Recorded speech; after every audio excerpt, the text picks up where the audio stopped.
Assalamualaikum warahmatullahi wabarakatuh. Apa kabar adik-adik? Tentunya sudah siap belajar ya. Nah, jangan lupa berdoa semoga kegiatan belajar hari ini bernilai ibadah dan ilmu yang didapatkan bermanfaat. Sebelum kalian meneruskan menyimak materi ini, pastikan kalian sudah mendownload modul pembelajaran yang sudah Ibu kirimkan di Google Classroom sebagai panduan untuk memudahkan kalian memahami materi ini. Akan lebih baik lagi kalau sudah dicetak dalam bentuk seperti ini.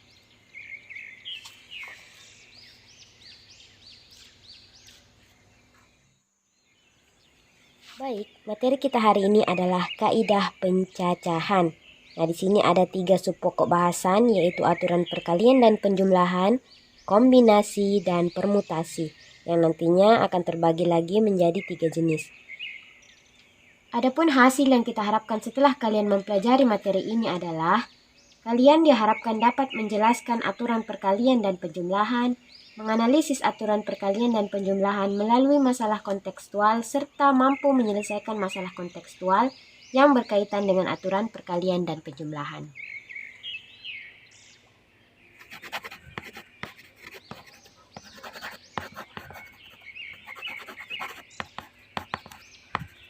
Nah, bagian pertama yang akan kita pelajari adalah aturan perkalian. Di sini Ibu akan mengambil contoh OOTD atau Outfit of the Day. Anggaplah akhir pekan ini kita akan berlibur ke Pantai Bira dengan masing-masing membawa 3 lembar baju dan 4 lembar jilbab atau kerudung. Bagi yang laki-laki menyesuaikan saja ya. Berapa banyak cara mix and match yang bisa kita gunakan?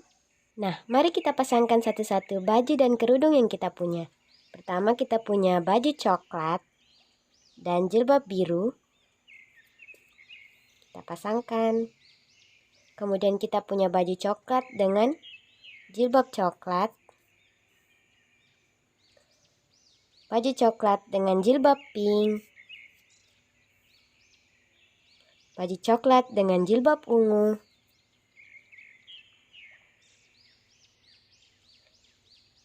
Kemudian dengan cara yang sama kita pasangkan baju dan jilbab yang lain.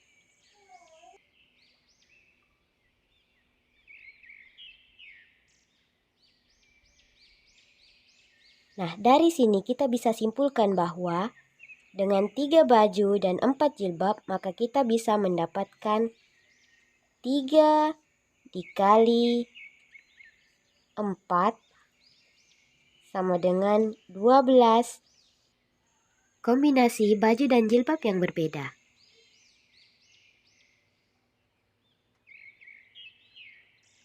Jika kita jabarkan secara umum, maka kita bisa tuliskan bahwa jika kejadian pertama dapat terjadi dalam M cara dan setiap kejadian pertama diikuti oleh kejadian kedua yang terjadi dalam N cara, maka kejadian pertama dan kejadian kedua secara bersamaan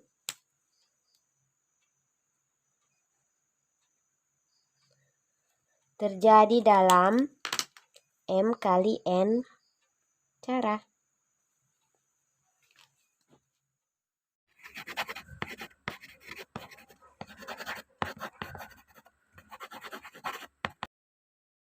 Selanjutnya kita beralih ke aturan penjumlahan.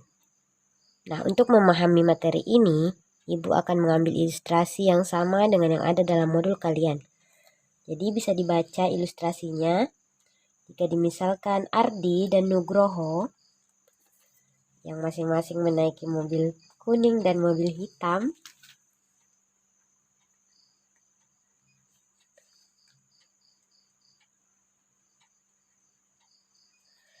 ingin menuju ke kota C. Ardi berada di kota A, sementara Nugroho berada di kota B.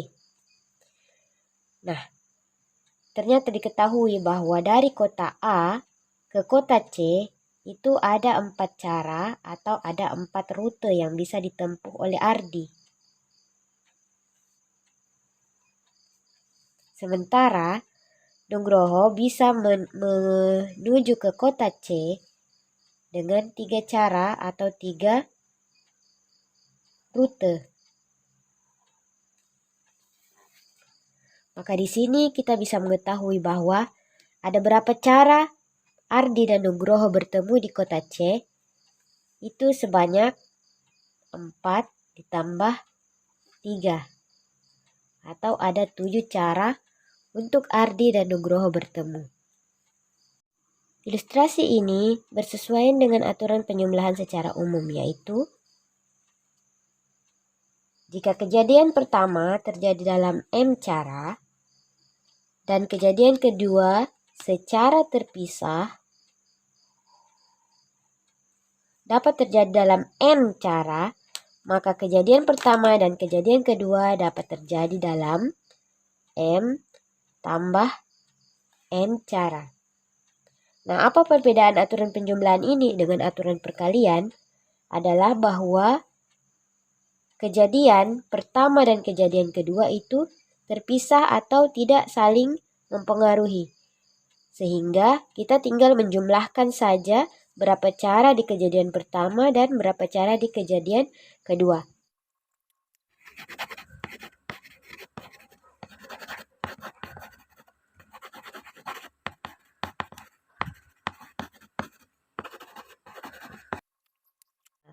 Apa itu faktorial? Jadi, yang pertama, notasi dari faktorial adalah tanda seru ini. Jadi, ini dibaca N faktorial. Nah, apa maksud dari N faktorial? Di sini kita bisa tuliskan definisinya. N faktorial adalah 1 dikali 2 dikali 3 dikali dan seterusnya sampai dikali N kurang 1 sampai N.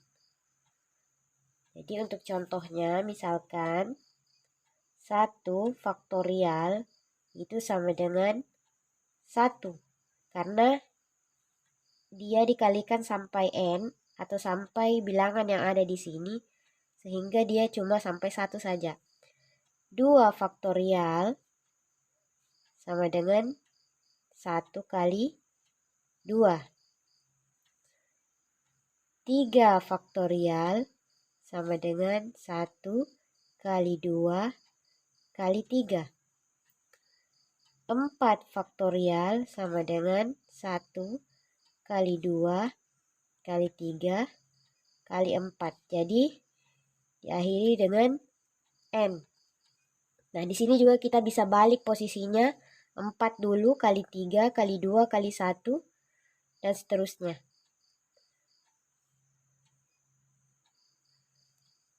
Saja kalau kita tuliskan seperti ini. 4 faktorial sama dengan 4 kali 3 kali 2 kali 1. 3 faktorial sama dengan 3 kali 2 kali 1. 2 faktorial sama dengan 2 kali 1. 1 faktorial sama dengan 1. Nah, ada kesepakatan yang telah dibuat oleh para matematikawan bahwa 0 faktorial itu juga sama dengan 1. Jadi ini tidak perlu dibuktikan dan tidak perlu ditanyakan karena ini adalah sebuah definisi atau sudah disepakati. Kebenarannya tidak perlu dibuktikan, tidak perlu dicari karena akan menjadi lingkaran setan kalau berusaha membuktikan sebuah definisi.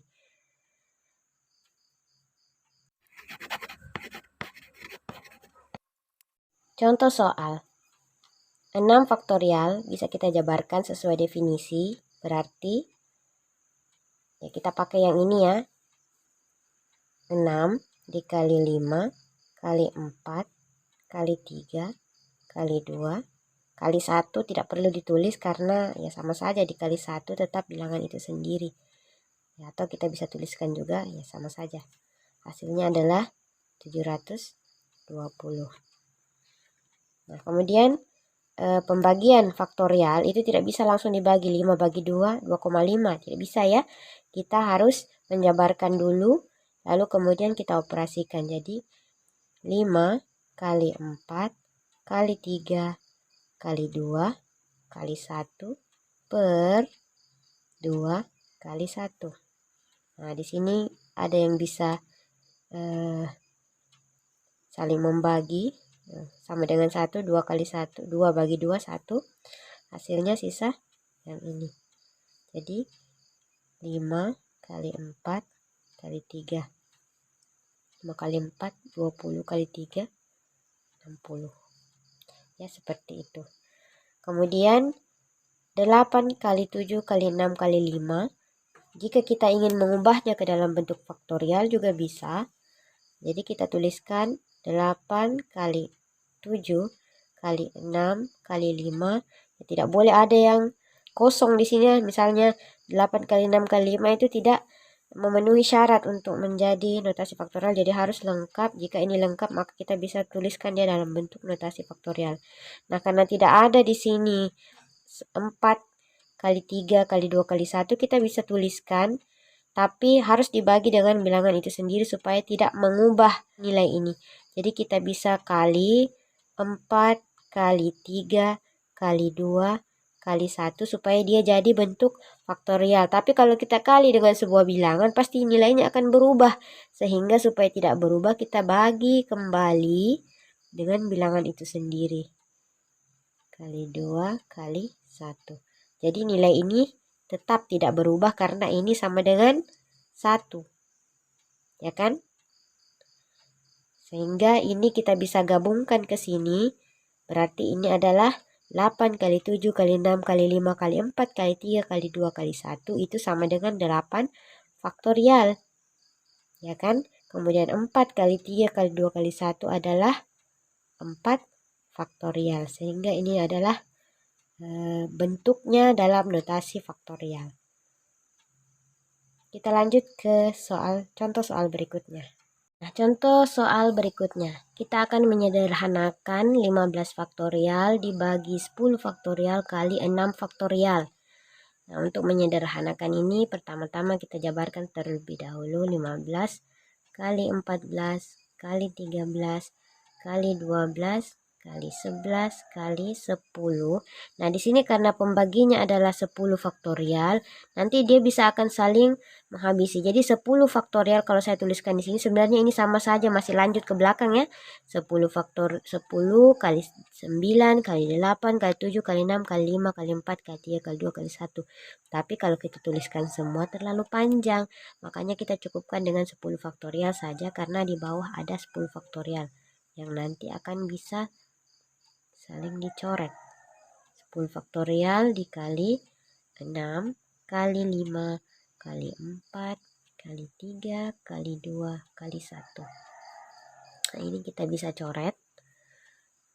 Ya, sama dengan sisa yang belum dicoret. 15 kali 14 kali 13 kali 12 kali 11 per 6 kali 5 kali 4 kali 3 kali 2 kali 1.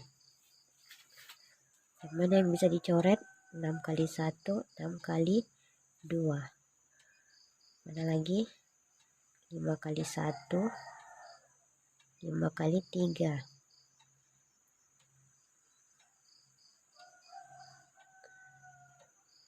4 kali 3, 12.